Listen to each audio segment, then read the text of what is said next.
Spears and Steinberg. You know what the fuck it is? Aries and Andy, Jew and the Jerk. You know it's time to get this work. The real raw, gutter, uncut cocaine. No political corrections. Always sleep. Fuck being awoke. We discuss politics and jokes. Scribe, we lit. There's levels to this shit.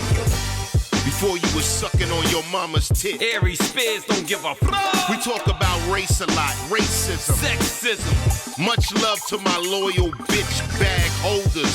Rollers, clip loaders. We got them in the folders. The whole world on our shoulders. Spears and Steinberg. Yeah. This Oh Steve is brought to you by Frank Williams. You should never say who's there. Don't you watch scary movies? It's a death wish. You might as well just come out here to investigate a strange noise or something. Look, you've had your fun now, so I think you better just leave or else. Or else what? Or else my boyfriend will be here any second and he'll be pissed when he finds out. I thought you didn't have a boyfriend. I lied.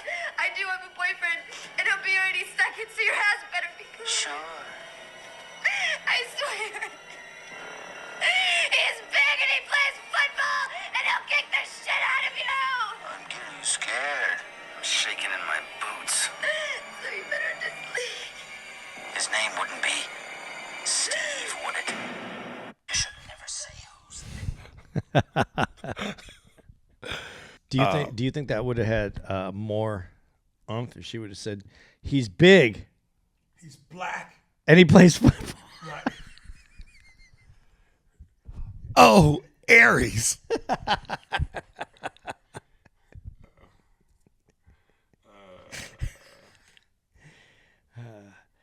Hey, welcome to the Spears and Steinberg podcast, where we perpetuate the stereotype. We keep it rolling. What's next Thursday, real quick? The 10th. Hey, there was my impression of Obama right there. The 10th. The 10th. All right, so you like that, right? That was cool. Yeah, that was cool. That was Frank, you get points on that one, baby. That was in pocket. All right, as promised, the doctor. Hey man, I'm your number one artist. All right, here we go. What up and what it do to the ebony and ivory of the comedy world? Just getting back at you to clarify a few things. I heard you say while after reading my email. First off, I want to say this to you while you all cock back damn near about to catch an egotistical overdose of yourself, saying you still got me because I listened to the show.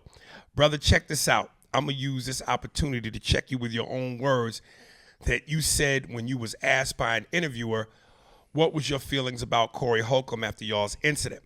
Just because I found out that you're that diarrhea-ass, crack-dripping, unattended, shitty asshole that I referred you to on my last email don't mean I still don't admire the work you do on stage. I still respect you as a genius comedian that you are at times, bruh. Are at times. Andy, this is what you call female traits. Now, this nigga, if he's a true man, then you stick to the script no matter what. But because you mad, nigga, now you doing female shit and you trying to act like we good or you still got love for me, but you pointing out little petty shit. At times, I'm a genius. Before, I was a full-blown genius. Now, at times. Well, to give him some credit, it is hard to be a genius all the time. But that's me! For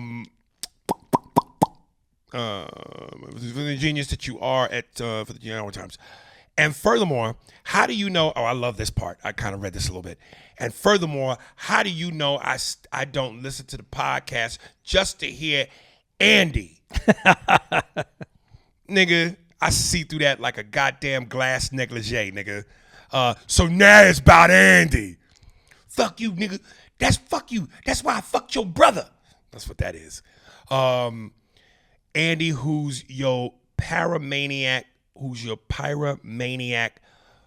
Wait, I listened to the podcast just to hear Andy. Oh, just to hear Andy hose your pyromaniac mouth ass down when you firing off the mouth about some shit just to catch a laugh off the expense of the next motherfucker's feelings or spouting off at your clit liquor about something you know nothing about.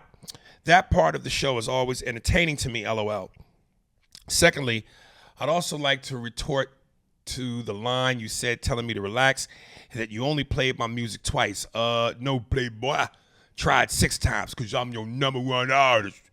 And if you don't believe me, brother, just practice what you preach and go back and listen to your own damn shit. And not only will you see you played my shit 6 times, you'll also see that out of those 6 songs, I gave a special intro. Shout out to you and Andy on that $ Grind song you played at the end of one show. Shake my damn head. How quick our celebrity egos make us forget. And on top of that, I have the text message of you saying that you were getting complaints by some of the artists represented by Trash Bag Productions who were sending you their material saying their shit wasn't getting played because you were playing me too much. So you relax, my nigga. I don't have to make up a goddamn thing. I would give the number to all 6 tracks that were played on your show, but I'm going to spare you that embarrassment and let your fans follow the rules of your show by letting them get back and forth, letting them go back and forth listening for themselves. And you don't have to thank me. Nigga, what makes you think my legion of supporters is siding with you on anything? They are simultaneously telling you right now, shut the fuck up. Get the fuck out of here. You gonna expose me to what, nigga? I'm a pastor. My congregation is loyal to me. Fuck out, they don't know you, nigga. Get off your goddamn ego stallion. Also, if you got time to go back and listen, you will also find the story you told about seeing Joe Torre outside of a comedy club one day telling him you liked his work or some shit, and he played you off. That's the Joe Torre incident I was referring to on the last email, bruh. Like I said, I don't have to make up shit, partner. The last people I lied to was my mom and my dad when I was little because I was in fear of an ass whooping, and police and the judge because I was in fear of going to jail. And you ain't neither. One of them motherfuckers or no one I have to fear. So what the fuck do I have to lie to you for, or anyone else for that matter? And lastly, oh my God, the part about you saying I was so persistent to the point it was annoying. Dog, I only hit you up in your DM maybe 2 to 3 times a month. 2 to 3 times a month. That's like rent, nigga. That's a lot.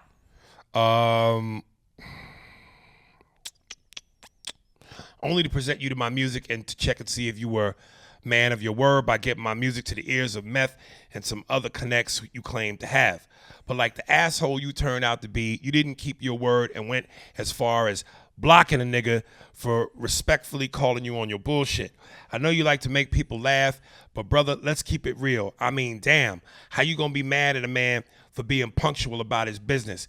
And I'm gonna close this out by giving you some words to the wise that might help you when you're on the road doing your comedy thing, my G. Pull some of that asshole shit out your bruh. Out your act, bruh. You're funny and entertaining even without having to get laughs off the expense of the hurt feelings you give to fans who paid. Oh, so now you concerned about other niggas' feelings when I'm in a business of not giving a fuck about feelings? Make it make sense, partner. Yeah, you drawing for straws because your narrative is as long as I'm playing ball by your rules, you cool with everything. But once I'm not, I'm only a genius part-time. Now you're listening for Andy. Now you care about other people's feelings. This is some real vaginal shit you doing.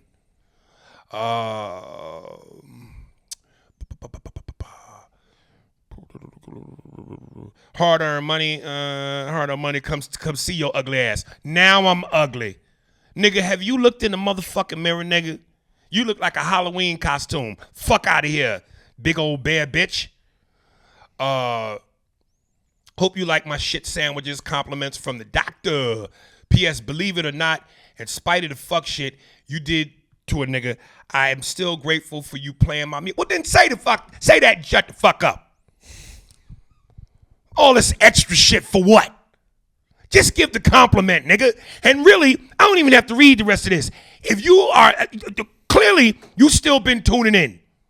So if you was that mad or you was that done with me, then you got the right to leave, nigga. But you still following and you commenting, which means I got you, nigga. Fuck out of here. Hey, Dirty.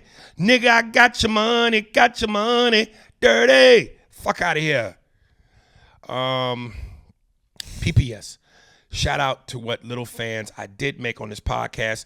And if you want to still check me, oh, now this nigga want to promote. Fuck out of here. I ain't giving your promotion out. Cut the commercial. This nigga still want to use my platform sneakily to promote his shit. We see through you, baby. I recognize the blitz. Omaha. Fuck out of here. All right.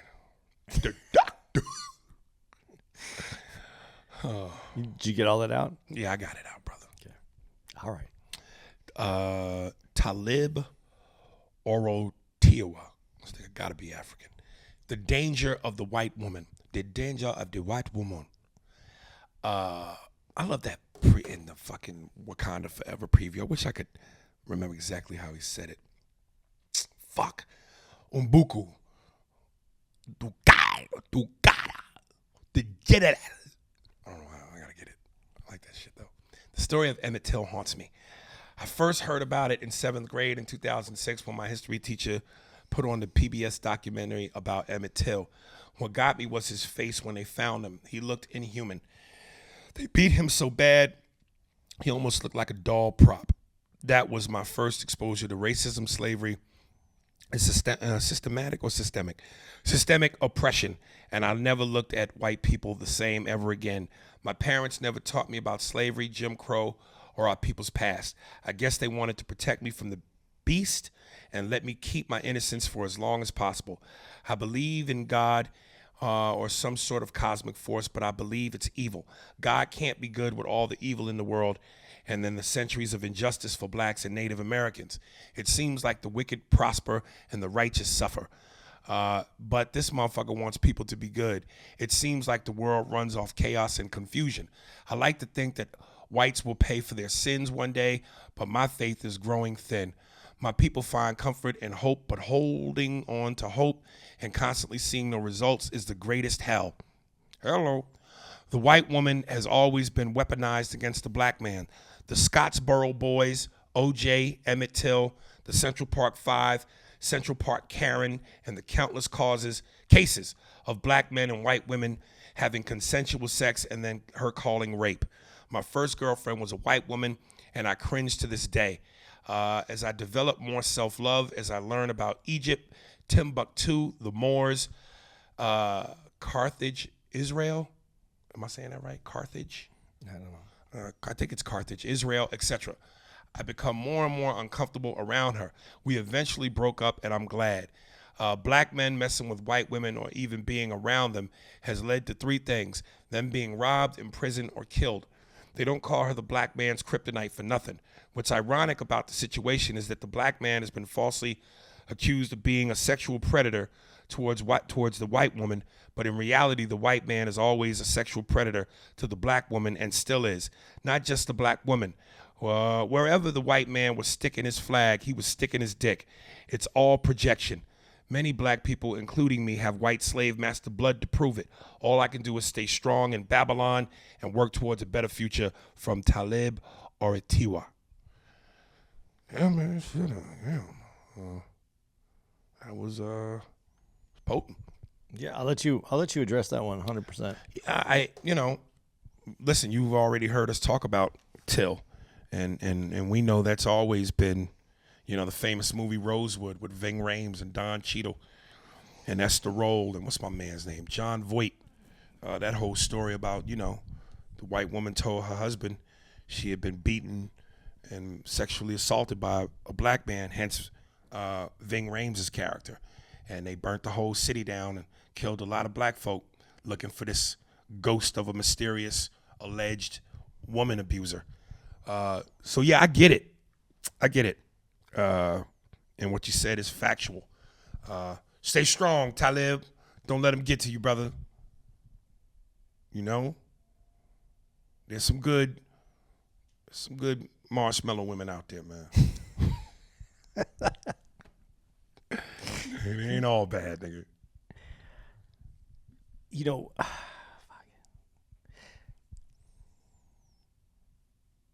The bad stories are always going to come out to the top. Yeah. No one's going to say anything about the good stories. Right. You know, if you have a interracial relationship and it's a good relationship and there's no problems and the kids grow up and there's no problems and everything goes fine, there's no story, there's no movie. Right. So yeah, I understand what he was saying. I really do understand what he's saying. And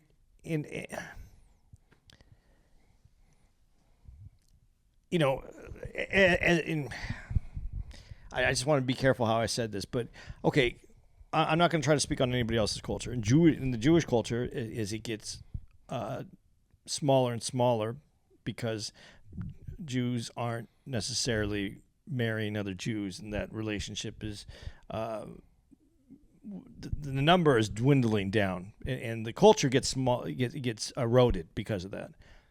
So I'm not going to disagree with what he said as far as like, if you can keep, and my mom was that way. My mom preferred, like, she would have liked me to, I have one Mexican girlfriend she really liked her, you know, I don't even think she met her. She liked knowing of her. She would have liked that. I get all that. But again, we only hear, bad stories make the news. There are plenty of good white people, brown people, black people, whatever people you want to make, there's plenty of them. No one's doing a movie about a nice person who had a nice life and was nice to other people. We focus very much on the horrid things that happen. And I'm not denying there's plenty of horrid things. I'm just saying when you put it in terms that way, you're eliminating a lot of people that actually want to be good to you. Yeah. Yeah, I agree. And of course, you know, you spoke to my soul when you talked about the religion thing, and I'm going to leave it at that because I already went off on that. So I hear you, Talib. The general. Angel X Santana. What up, ANAL? What up, ANAL? It's Stan again stalking his fave celebs. Anyway, Halloween ends. Sucks if you love Michael Myers. If you don't care, then it's just okay. But anyway, just showing love. Keep doing your thing. I love you, Aries, and I love you, Andy. But peacefully, but be careful. I'm still crazy. Oh, boy. My gastrointestinal intestines are flaring up. I guess I should make an appointment to see the doctor.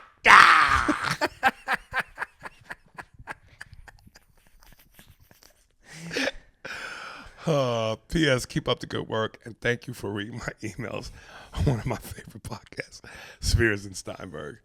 You got it, brother. I appreciate the love. Listen, if you want, nice. if you want to stalk somebody, I know a big fat nigga out of North Carolina whose windows you should be looking into. His name's the Doctor. You'll probably see him in the basement at 57 working on rap. All right. Hey, you know, maybe the Doctor and I should team up, though. To do what? 2 57-year-olds making music. Yeah.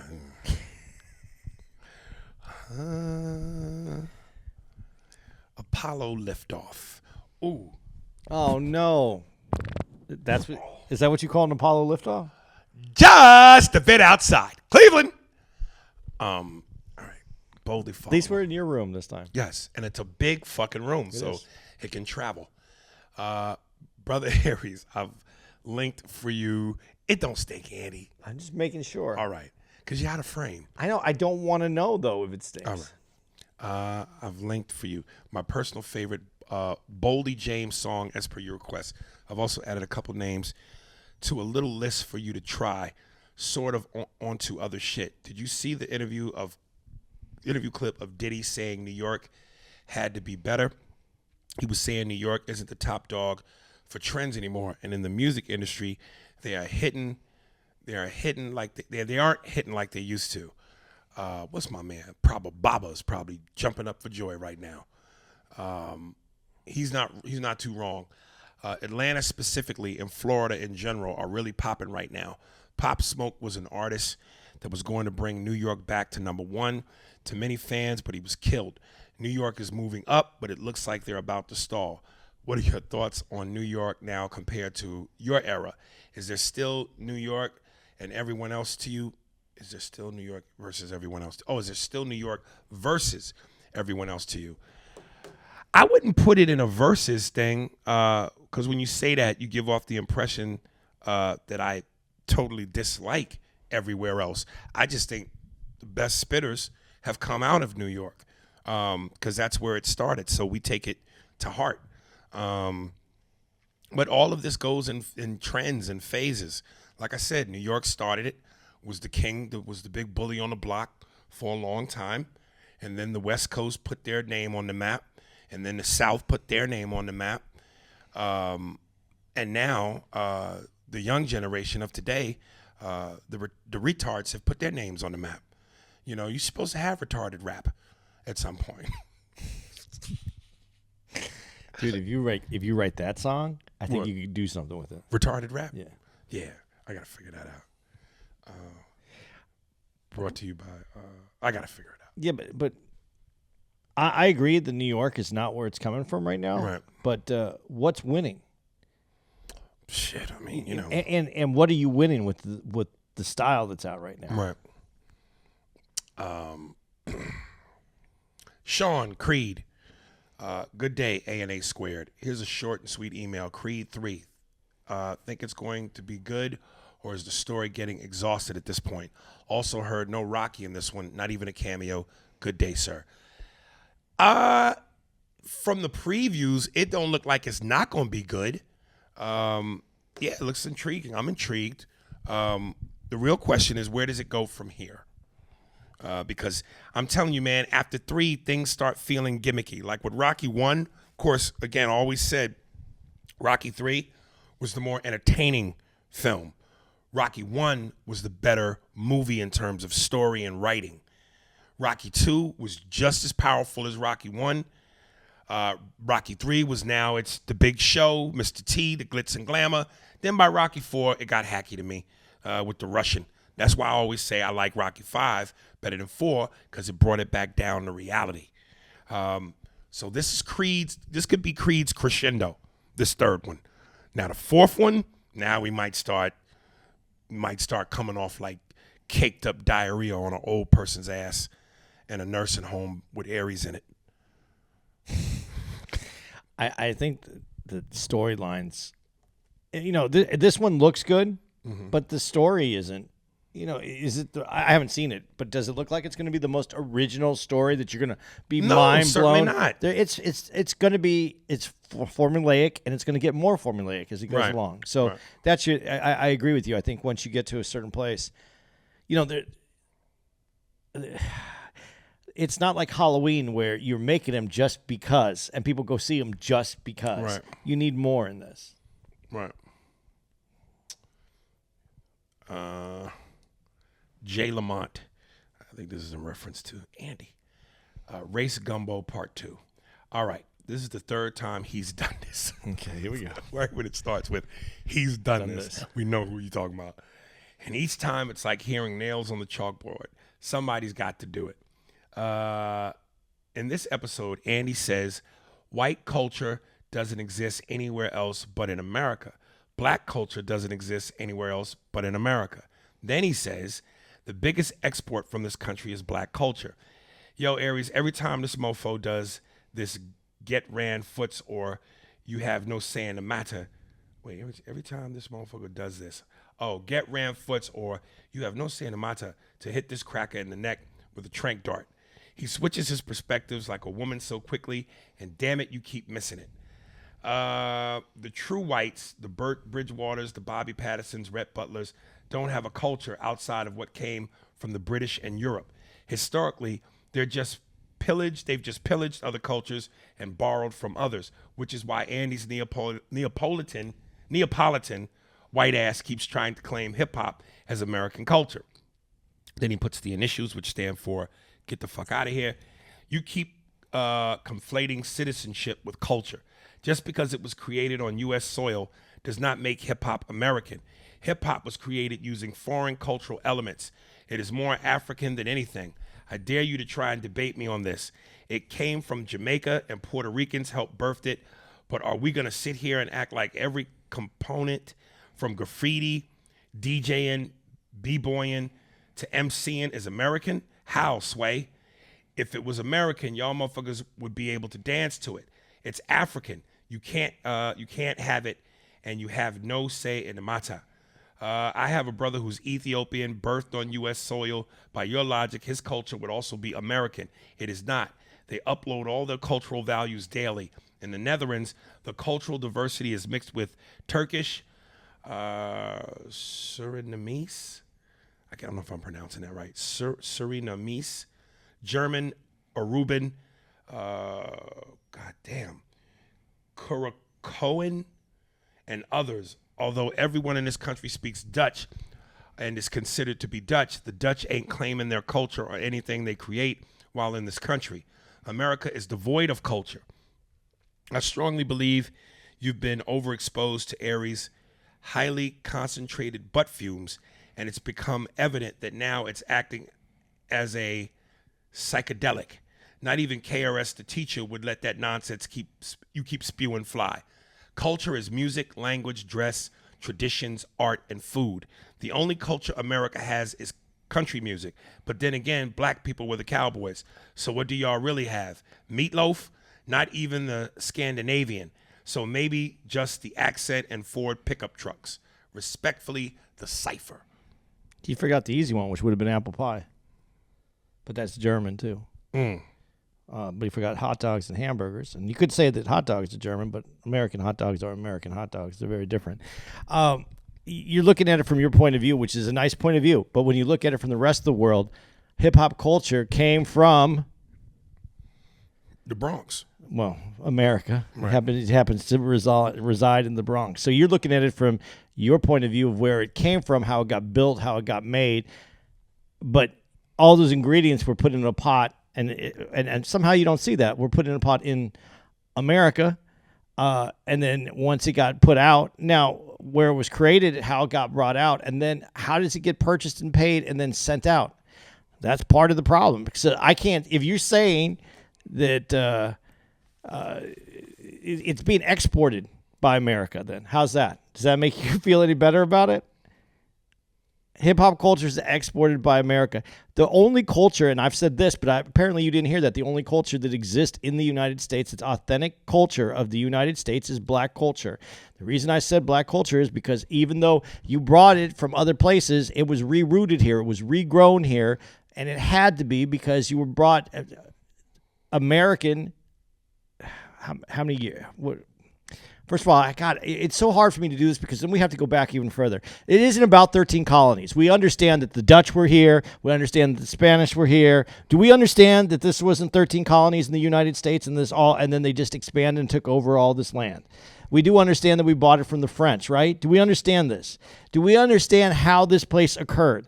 So all of this and everything that you said makes up what America is, which is called everything. And it's supposed to be a melting pot. It's supposed to be a melting pot.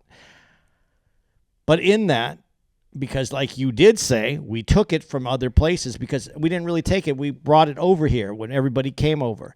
Black culture wasn't allowed to exist because blacks were stolen. And when they're brought here, they weren't allowed to exercise their culture. So they made, as like I said, rerouted, regrown, built another culture. And that is the dominant culture in this country. So I don't understand how what I said is horrible to you, number one, and number two, doesn't make any sense to you, number two. I didn't say that white culture, when I said white culture and black culture only exist here, is because other people see themselves as their cultures. Anytime you said another country, and then you brought people from the other country, you named their culture, their country that they're from. That's just kind of how you do this shit, dude. I don't know what to tell you. This is the only place where we say we describe each other as black and white the same way. When you go outside to Europe and white dudes and you say bring up black issues that are happening in America, white dudes out there will say, don't put that on me. I'm not from there. I come from this country. We didn't have these issues. Not all those countries. Some of those countries had the same issues that this country has. But you're trying to round this about up in one sentence, and it's so much more complicated than that. And I'm saying something very simple. The only true culture that came here in an original form, even though it was influenced, and all cultures are influenced by other cultures, was black culture. I don't know what makes you so mad about that. But it's the only one that grew up out of this ground that's original, that came from what was basically, I have nothing and I made a culture. It's pretty impressive is really what it is. But you take it however you want to take it. I don't know what I said that infuriated you in there. What is it? Listen, if I'm hearing you right, you're giving us our just due. I think so. So how you give it to me, I don't know that I'm too caught up in that. As long as you give it to me, but there's a lot of white folks that won't even want to give it to us. But I just don't understand. And Listen, I don't pretend again to be the smartest dude when it comes to this type of shit. But I mean, yes, hip hop, the drums, the African, yes. But it was actually as where it comes from, yes. But it was made here. Yeah, it was developed here, and it was blacks and Puerto Ricans, and you can mix those two together if you want to make this, because you said everybody, the way you were naming them, I put them together right now for you. Yeah, but the influence, there's always an influence. I don't really get what I've said that made you mad though. Like you write these long emails. I got a feeling another one's coming. Okay, good. He's gonna write another one. Yeah, I don't explain it to me better then, man. Explain it to me, because what you just I still don't even really grasp everything that he put in there. Right.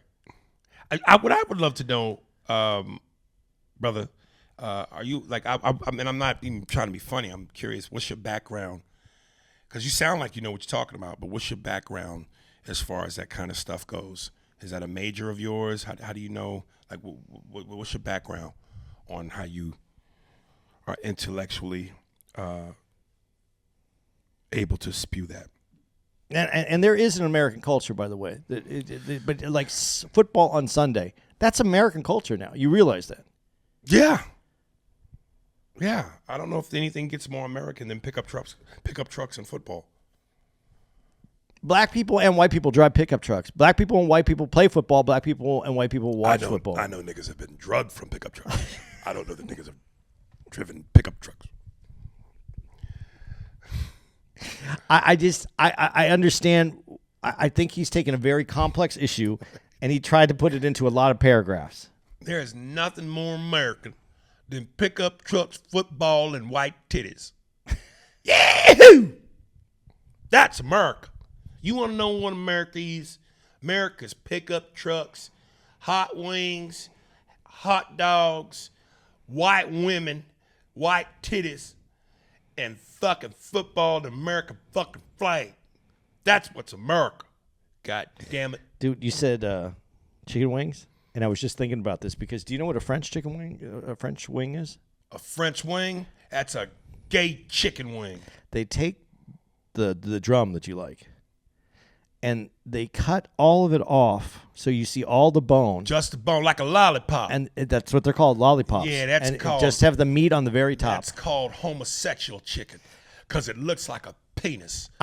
I could just imagine you in a restaurant and they brought you the French style wings in those lollipop forms and you saw that bone. I'd tell them shove it up your fucking ass because that's not American. I would love. God damn it. My name's Pete Johnson and I'm a racist American. I might develop this character so I can hang out with the rest of the fucking homies, as them goddamn silverback people say. Fucking Burt Bridgewater, Bobby fucking Patterson, Rhett Butler, and me. What did I say my name was? Pete. I said Pete something. Pete Patterson? No, not Pete Patterson. Pete. Damn, you might as well be a nigger Jew. Can't even remember shit. You like those goddamn people. You better give him a harder name. Like that's more like a rusty. What's a red trailer trash name? Stop it, Early. Yeah, my name's Pete Early. God damn it, Early. Not like them niggers who come late. I'm early.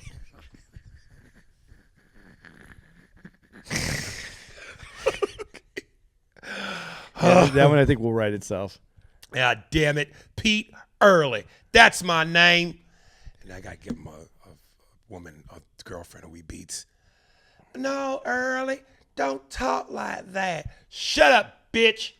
It's a Sue something. That's her name? It's a Sue Ellen or something. Sue Ellen, mind your goddamn business and make me a Spam sandwich with mayonnaise. Right away, Early. Pete Early. God damn it. Pete Early and Sue Ellen. That's who the fuck we are. He's mad that she's wearing shoes. You got shoes? Fuck you doing with shoes on? You know I like you to dirty up the mattress with your gas station feet. None sexier, baby, than when you go take a piss in a gas station bathroom barefoot and your bottom of your feet look like Louis Armstrong. I love it when your feet look black and dirty like Gary Coleman's afro. Come here, sugar. Kiss me before I punch you in the mouth. I love you, Early. And I love the fact that you ain't got no fucking teeth. So when I kiss you, my tongue slips right past your fucking throat. Dude, what was the voice of the guy that beat up his girl at that comedy show that you told me about a long time ago? Was that his voice? No, when? In Memphis? No, the one where you told me that the dude got mad because his girl said that she... That was Memphis. That was Memphis. And he beat her up in the pickup truck. But did you hear his voice? Did you hear him talk? I don't remember, but that's him. Yeah, that's it. That's his character, man. It would be great if you had that That's voice. right, God damn it. Fucking take my girl to a monkey show and she's laughing at the monkeys. Fuck are you doing? Knock you the fuck out. Now I'm gonna go drink some beers with my best friend. It's the only black friend I got. Who are you talking about, Early? Goddamn Ronald Williams. Okay. We can go for punch. We can go punch for punch while drinking punch. I told him last time we went to a goddamn New Year's Eve party, spiked the punch. And the girl drank the punch. And I said, either the punch will knock you out or the punch will knock you out. Dude, I don't know if this is going to be good or bad, but I'm that's fun.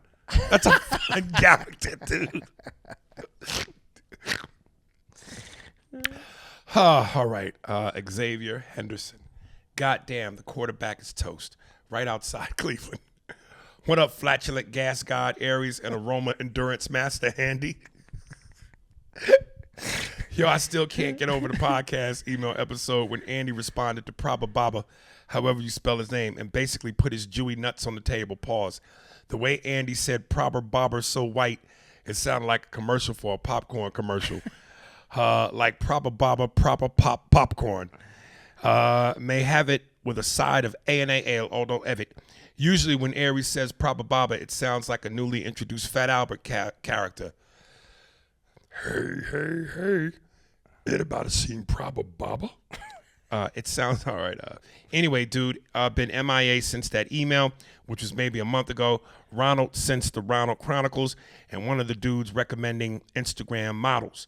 Also, as far as I can recall, I don't think the doctor was the exact first featured on the pod. If my memory serves me, I remember Aries featuring your daughter and her group episodes before. I don't know if that's true, dog.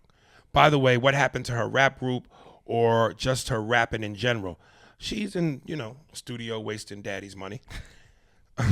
She's better than most that have been featured since. Okay, I'm out, y'all. Hope this email isn't too long. Keep the pods coming. Xavier.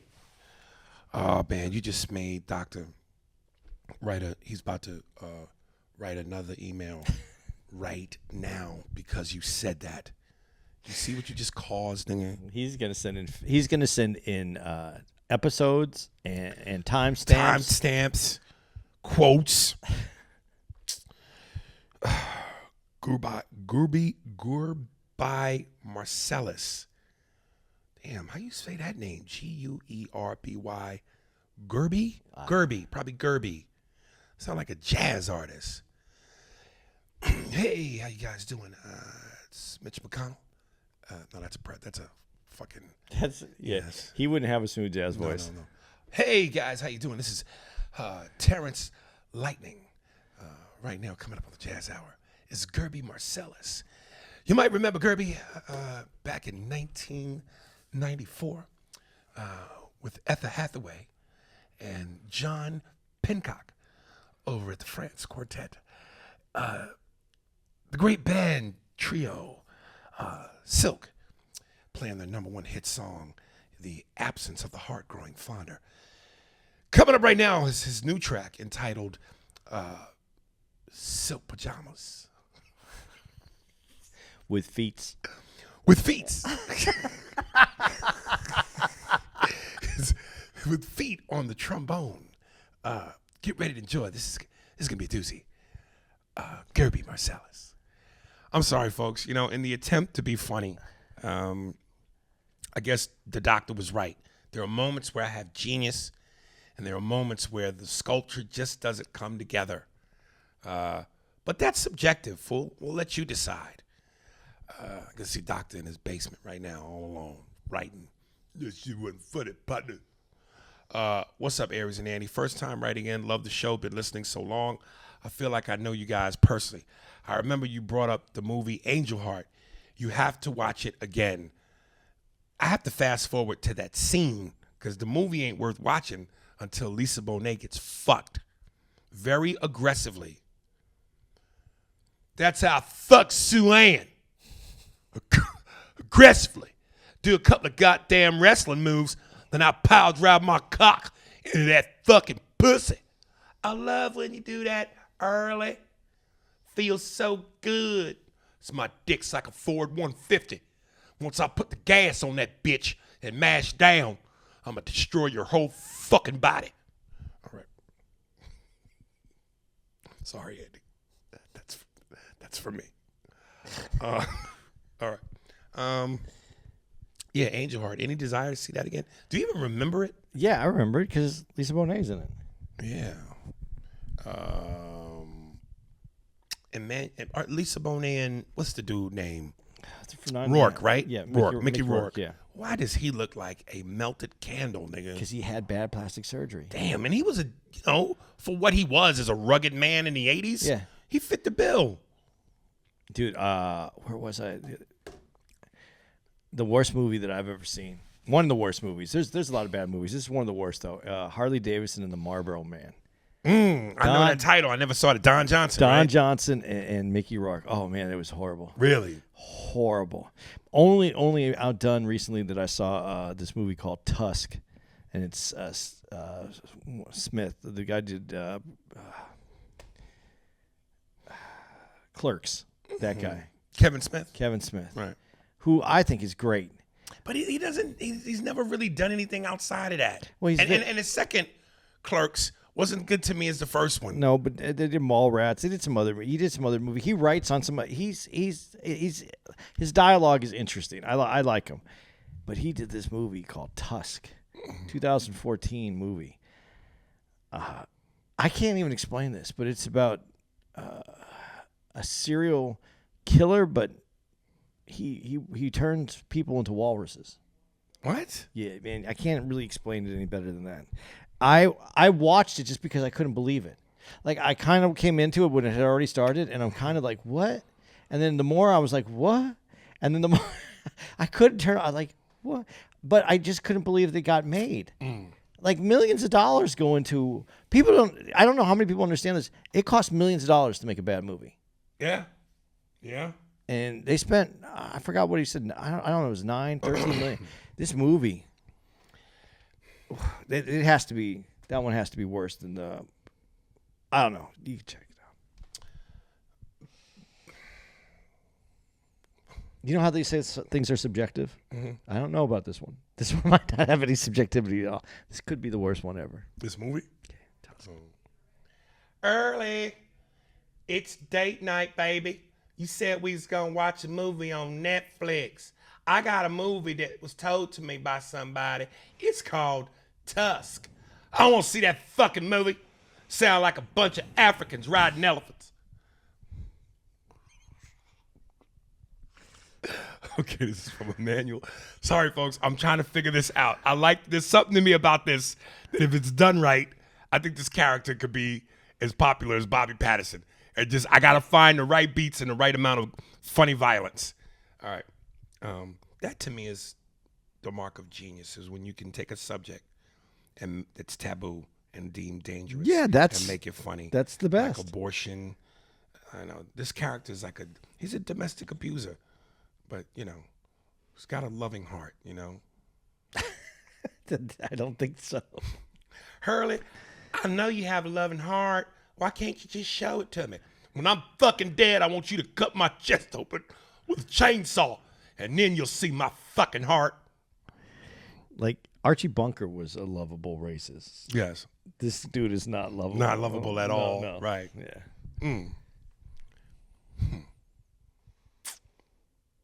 All right. Emmanuel Gomes, quarantine time. Coke. Andy's going to be able to check these boxes if this is accurate. Coke. Coke makes your dick super soft too.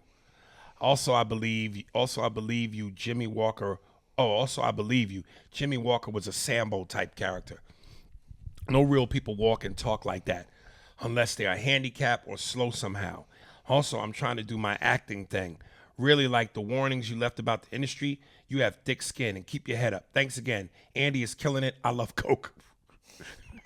I love how he just started off though. But right. Coke makes your dick super soft. Now when you're young. No?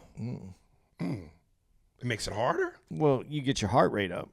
Your blood's pumping. Fuck that. I just like that he keeps yelling, I love Coke. Yeah, he ended, I love Coke. Dude, did you know Jimmy Walker is 77?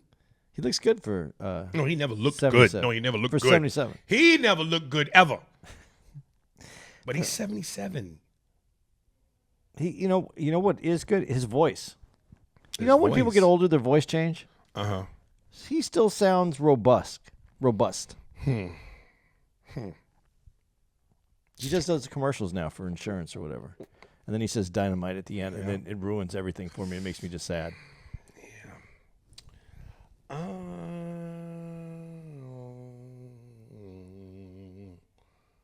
Trying to avoid. I mean, Devon Curse, we got you in the rotation, brother. I just, trying to give other people some light. Like my man complained that we don't give other people light. But I'm gonna read your shit. And by the way, because I know on your shit it says Black Adam, aka Superman of the ROC, and we just saw Black Adam. Let me see, Deidre Ann Johnson. Episodes 406 and 407. I'm loving how you guys go off the rails and off topic. It just shows how much you both have evolved as partners. The chemistry is apparent. 406. During the conversation about Hollywood and the standard of beauty upheld for women versus men, and some actresses who are working who didn't adhere to that standard, you mentioned Jenny McCarthy. Did I? I don't remember mentioning Jenny McCarthy. It's Jenny McCarthy. But I think you meant Melissa McCarthy. Melissa McCarthy. I mentioned her, or you did? No, you did, I think. I don't remember mentioning her. But all right, but who was hilarious and who has actually lost quite a bit of weight. I know Michelle Pfeiffer, Gina Davis, Meg Ryan, and then she puts in parentheses, bad plastic surgery. And Melanie Griffith, and then she puts in parentheses, but she spells out bad plastic surgery. Aren't working as much as they once did, but Meryl Streep, Helen Mirren, Julianne Moore, Susan Sarandon, Emma Thompson, and Alfre Woodard are still working. Before we hop on to our next thing, now see, and that's fucked up that you have to be in a business where you feel compelled just to keep food on your table to alter your fucking face. Yep. Which is why I said I think being a woman is incredibly hard. Because like I said, between periods, menopause, hot flash, standard of beauty, sexual assault, sexual harassment, domestic violence, you just, goddamn, boy, y'all, the potential dangers. But then I'm going also, when you look at a Meryl Streep, a Helen Mirren, a Julianne Moore, a Susan Sarandon, Alfre Woodard,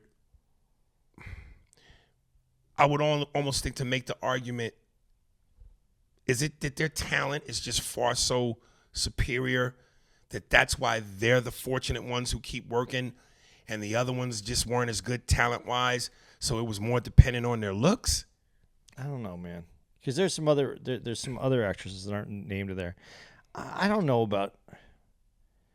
I guess it's how you get cast, though, on what kind of movies you get cast for. If you get cast in a movie where you're the good-looking whatever, I don't know whatever part you're playing, the wife or the secretary, the boss, whatever it is, and they have how Hollywood likes to put you back in a similar type of experience if it makes money. So if that's what you do 3, 4, 5 of those in a row, now you're 5 of those in a row can be 10 years later.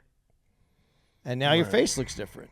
The thing for women that sucks the most to me about about being an actress is a man in his 60s could still be the leading man in the movie. The woman can't be. It's not that she couldn't be, but isn't. Right. There's no movies that are being made. And I'm going to be really honest, though. In life, is there really the 70-year-old woman that's the lead? Right. Right. I mean, I'm sure there's women that are successful in business, but would that make them? If you did the movie, they're still tough to make the lead. Listen, I know this is subjective, but those actresses that she named: Meryl Streep, Helen Mirren, Julia Moore, Susan Sarandon, Emma Thompson, Alfre Woodard, and we know that this is a superficial business and it's a business about beauty. Are those women drop dead, knock you off your feet, stunning, gorgeous? Where you might look at a young Julia Roberts or a young, what's her name? The girl who I love so much. Sandra, what's my girl? Sandra Bullock. Sandra Bullock, Halle Berry, you know what I'm saying? Like those women are so stunningly gorgeous that it's almost like they get cast first because of looks, then talent. Whereas the Meryl Streeps and a Susan Sarandon, now we talking about powerhouse chops. Well, I think when you look at, I don't know, Charlize Theron. Yeah, but Charlize Theron started off young. She's still. No, but to my point though, we're talking about those are women that are like, in terms of beauty, in your face. Obvious. So if that's who you obviously are, when you lose that luster, how can you be cast for those same kind of things? You can't. But when you don't look like that and all you have is your chops, you can always rely on that. And I always think that unique looking people, and I know you said creatures, but I'm for women, I'm just going to say unique. Like I just pulled up someone that I think that fits that because Ellen Barkin. She's a woman that has a unique look, but there was something sexy about her. But when she was younger, yeah. But you can keep sexy even when you get older. Maybe it's not the same kind of sexy, but you can kind of hold on. Right. That you don't lose it if you. Sorry, there's a line in that 40-Year-Old Virgin. Is it true? If you don't use it, you lose it. No, but I think you can maintain. You can't always. Let me rephrase this. I'll rephrase it this way. You can't always keep your good looks, but you can hold on to sexy a lot longer. Okay, I'll give you that because you know what was on TV the other day? Ellen Barkin was in, which is a great movie that you and I have never talked about that I'm sure some people would love us to talk about. Brooklyn's Finest. You know that movie? No, I didn't see it. With Wesley Snipes, Don Cheadle, powerhouse cast, Richard Gere, Ellen Barkin. I see. I know what it is. Yeah. She plays and I'm only using this word because that's how her character comes across, especially from Don Cheadle's perspective. She's a police boss, but she comes off very cunty and bitchy and nasty. And because I like a little bit of that, that's sexy to me. But is she the Ellen Barkin with the super tight skin from her early days? You can clearly see her age. So, she's one of those that once upon a time ago, she was in the rotation heavy. And then she kind of dropped off. And I can't help but believe part of that is because of... But if you're cast for your sex appeal, and I shouldn't say for your beauty, and as you age, all of our beauty, men and women, they change, but men become celebrated? I think it's a man can have gruffness to their look that is still. It feels like men, and I'm stealing a little bit from Patrice here, but the second part I'm stealing from Patrice. Men can be appreciated like wine. The older they get, the more vintage and regal. Women age like bread. But because women are especially in this industry, women their looks are obviously the looks are one of the first things that they're up there for. But so as that teeters, that may change. But I mean, I'm gonna forget her name. Married with Children. Oh God! She fucking also Sons of Anarchy. And she was in Sons of Anarchy. She still had her sexy. She was. Yes. They let her be old. Yes. They let her be older. What's her name? Just put Married with Children cast. Oh God! Now I can't believe I can't. I always talk about her all the time. Bundy. Her name Bundy. Oh, this is fucking pissing me off. Cast of Married with Children. Peg Bundy. Katie Seagal. God damn it. Yeah, she's older. She's definitely older.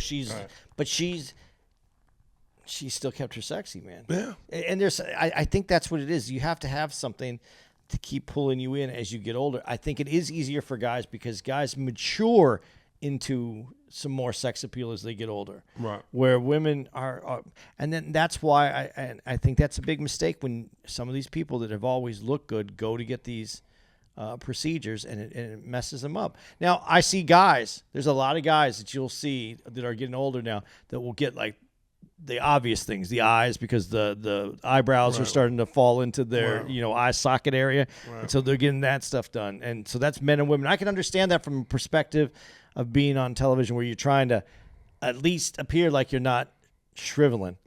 Dude, if I had Tom Cruise money, Tom Cruise career, at some point, I mean, unless you just are so passionate about this craft of yours, to go under the knife, I would just be like, man, I made enough money. Either I'm gonna work looking like as is, or I'm done. Like it just to go under the knife just so you can do what? Get more money? You're already rich. You're already rich beyond your wildest dreams. You can retire. But if you were at home and you were done, you made all the money you wanted to make, you were done, but your face started to turn into a Shar-Pei, and now you don't see What's a Shar-Pei? Those wrinkly dogs. Okay. Ooh. And so You're not pugs, right? Not pugs, but they're all wrinkly. And now it's almost hard to see because your eyebrow has drooped into your. Right. You wouldn't consider. Well, maybe when you go, it's hard to see. Maybe to be able to see some reason so I can function, but just to be in a movie or keep a career. You wouldn't do it for looks. For functionality, you would do it. For functionality, yeah. Okay. Yeah. That's fair. I think that's the way that it should be. But this is entertainment. They want you to look. They're selling an image.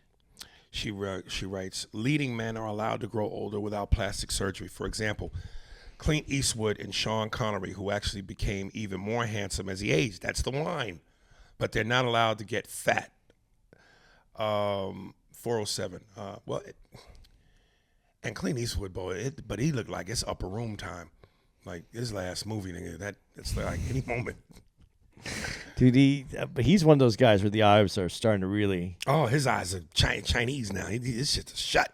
Yeah. And he was a dude where back in his 20s, he was the dude. Yeah. 407, regarding the last email from Sarah. Many people had slaves, but the type of slavery was very different that was practiced in America. Primarily the fact that they were still considered humans and not animals. Chattel. Chattel. That's how you say it? Mm-hmm. Chattel. The way that they were here, and see, that's what it is. That's the point I've always wanted to make when people go, when white people go, black people sold black people into slavery. But I didn't know that. But I knew that. But I didn't know that. I didn't know it was chattel. Chattel slavery. Chattel, and I knew that yes, black people did, but they weren't inhumanely treated like fucking animals. Well, and that's why I said it on this podcast, that you said, well, was it worse here in America? And I said, yes. And that's why we owe more for it. This is what we owe for. Right. This is, I don't want to get into a whole racial thing at the end of this podcast, But the last thing she says Okay, is go regarding capitalism, I think that what we need is a social democracy in conjunction with capitalism, like in some Scandinavian countries. It's a social safety net, and it needs to. We have it already, but we have to expand on it and run it better. Our Social Security is that social safety net. That is part of what we do. Food stamps is part of that. EBT cards, man, that's what this is. Where you got to protect, you got to take care of others. But here's some of the issues that I would wonder. I think straight capitalism without pride. And pride's a weird word. I don't know if I should use pride. Without belief in, okay, this is. I was in when I was in Rome. They were talking about cleaning the Colosseum, and the government doesn't have money just to clean the Colosseum, even though they make money off of it. It's a tourist attraction. People come to see it. It's studied. It's very it's important. It's history. It's a relic of past times. The guy owns Todd Shoes. He gave them I don't know how many millions of dollars to do some of the cleaning. He's very well off. So he's one of those guys that have enough money, and so you have to have some amount of not only pride in your country but in humanity, some love for other people, and I think capitalism works as long as you have that. But when you're only concerned about a number on a bottom line, that won't work for you, because if you believe in where you... This is my problem right now, and this is the easiest way that I can explain it. I have a really hard time when we go to D.C., one of my favorite places to go do comedy. And it's Washington, D.C. It's the United States of America. We talk about freedom and opportunity, and there's rows and rows in different areas of nothing but homeless tents. Make that make sense to me. This is where it's supposed to be happening at, Washington, D.C. This is the nation's capital. We're supposed to be this place. And capitalism, we talk about it, and I'm all for capitalism. I'm not, but there has to be a sense of community and human pride, and it can't just be straight up, I'm rich. You have to have some pride in where you live, in your neighborhood, in your country, and in the people that surround you, and wanting to be good. Because it makes no sense to me that I can go to the nation's capital, our nation's capital, with everything that we say about who we are, right, and we talk about inflation, and we're not going to be able to do that. There's already a group of people that are camped out on the lawns in tents, living. I shouldn't say living, existing there. That makes no sense to me. So if that's the weakness, if that's the flaw in capitalism, yes, we do need a safety net. I'm all for that. But we have to go back to some part where it's not just about the number. It's also about the community. It's about us as people. It's great that somebody can. I don't have any problem with someone having billions of dollars. They work for it, and billions of dollars don't actually exist all the time. When you hear someone's worth X amount of dollars, it's worth it because it's in it's in stock. It's never been taken out in cash. It's owed. It's a valuation. I'm proud to come from a country that someone could go from working hard to getting to an idea and making that idea worth something. And that you can make money, and that's what, and capitalism, because you can do that, spurs new ideas, because you want to achieve, because you want to get up that next rung of the ladder, you want to go up, so it entices you to want to do more in that idea, unless you're in a place where you can't go any further because there's no option for you, and that's the part of capitalism that makes it tough, because you can be left out. But if there was some more community pride and pride in your country, pride in who you are besides the numbers, I think that it can work. That's how I believe it. But I'm so disappointed when I see that someone, everyone's entitled to what they can make.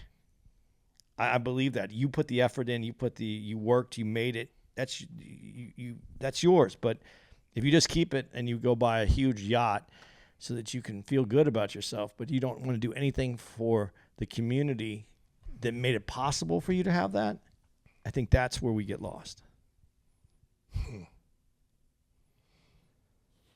So I really like her emails when she hits them up like this, but yeah, as far as I would like to talk more about what you just said when white people say this. White people say a lot of things. Yes, there are black people. Black people sold black people from Africa, but they never knew that they were going to be used in chattel slavery.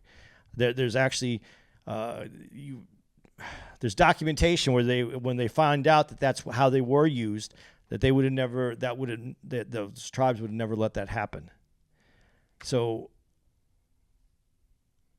you could make all the arguments for it, and let's make the argument for it. Let's say that they did know, and let's say that it doesn't make it any righter.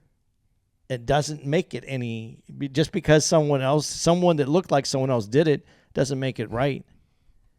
Like I said, my gun analogy, the store going, you know, just because the owner sold the gun, you know what I mean? You can't just say, you know, let's go get the owner. Well, maybe I'm fucking that up now, but y'all know what the fuck I meant.